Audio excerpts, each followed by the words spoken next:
अथ तन्तोक्तं रात्रिसूक्तम्। ॐ विश्वेश्वरीं जगद्धात्रीं स्थितिसंहारकारिणीं निद्रां भगवतीं विष्णो रतुलां तेजसः प्रभुः। ब्रह्मोवाच त्वं स्वाहा त्वं स्वधा त्वं हि वषट्कारः स्वरात्मिका सुधा त्वमक्षरे नित्ये त्रिधा मात्रात्मिका स्थिता अर्धमात्रा स्थिता नित्या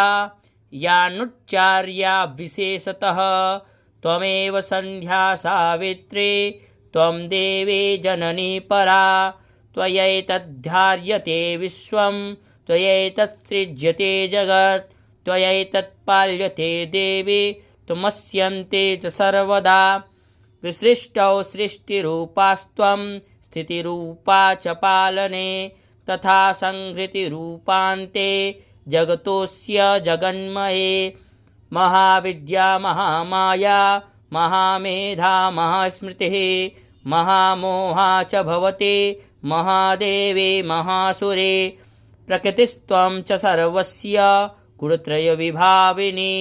कालरात्रिर्महारात्रिर्मोहरात्रिश्च दारुणा त्वं शिशत्वमीश्वरीस्त्वं ह्रीस्त्वं बुद्धिर्बोधलक्षणा